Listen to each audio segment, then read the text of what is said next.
Hello, everyone. Welcome to the Newsbrowse News broadcast.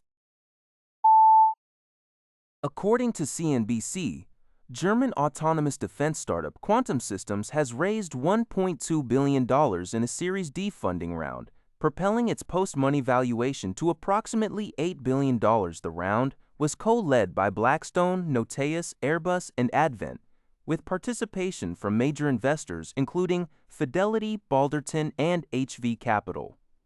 Quantum Systems specializes in developing unmanned air, land, and sea defense systems, which have seen active deployment, notably executing over 19,000 missions in Ukraine in 2025. Co-CEO and co-founder Florian Seibel stated that the startup is profitable.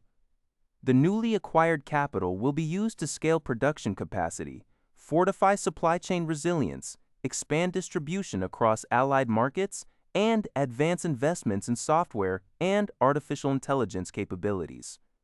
This funding milestone reflects a massive investment boom in the defense technology sector. Dealroom data reveals that defense tech startups have raised a record $17.4 billion so far this year, significantly outperforming the $11.2 billion raised in 2025. Analysts attribute this shift to a structural demand in the European defense market as allied nations seek advanced technologies amid escalating geopolitical tensions. According to DW, Iran's leadership is organizing a massive six-day funeral for the late Supreme Leader Ayatollah Ali Khamenei, set to begin on July 4th. Tehran's acting mayor announced it would be the largest gathering in the capital's history, serving as a display of strength both domestically and internationally. Khamenei was killed at age 86 in U.S. and Israeli missile strikes on February 28, 2026, during the outbreak of the war. The funeral was delayed for months due to the conflict and was only scheduled after a fragile ceasefire came into effect. The event will include a procession through holy sites in Iraq to signal regional influence, culminating in his burial in Mashhad. While his 37-year rule was marked by economic hardship, corruption, and the suppression of domestic protests, supporters view the survival of the Islamic Republic despite foreign attacks as a sign of resilience. Under a recently discussed framework with Washington, Iran has also demanded a U.S. commitment of non-interference in its internal affairs. According to a report by the Liberty Times, Dong Yuyu, the former deputy director of the comment department at the Chinese Communist Party state media, Guangming Daily, has been denied medical parole despite a suspected cancer diagnosis. Currently serving a 7-year sentence for espionage, the 64-year-old journalist was recently diagnosed by prison doctors with cardiac arrhythmia and a lung tumor. Due to concerns over the inadequate medical equipment and lack of specialists at the Beijing prison hospital, Dong Yuyu applied for medical parole to receive proper treatment.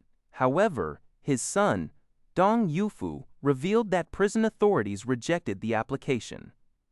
The prison administration insisted on bringing outside specialists into the prison hospital instead, a proposal Dong Yuyu fears is inadequate due to the hospital's subpar facilities and potential lack of experienced doctors. Dong Yuyu was detained in 2022 while having lunch with a Japanese diplomat in Beijing and was sentenced in November 2024. His detention and conviction have drawn significant concern from the U.S. State Department as well as multiple international human rights and press freedom organizations.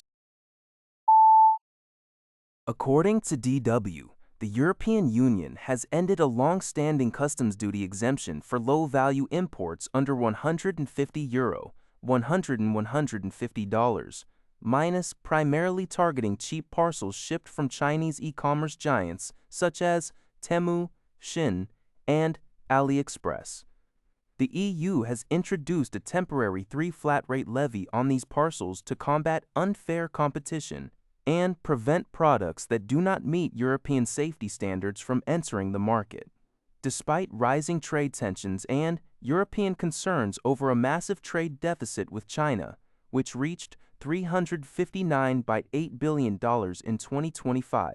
EU Trade Commissioner Maros Sefcovic and Chinese Commerce Minister Wang Wentao met in Brussels and agreed to establish a joint mechanism to monitor trade flows and address imbalances.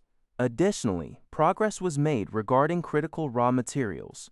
China, the world's leading producer of rare earths, assured the EU that its export controls would not disrupt European supply chains. Chinese officials confirmed that approximately 90% of export permit applications from German companies have been approved. Although China remains critical of new EU industrial legislation, both sides have committed to continuing negotiations through working groups ahead of Sefcovic's planned visit to China in October. That's all for this video. Thank you for watching. See you in the next video.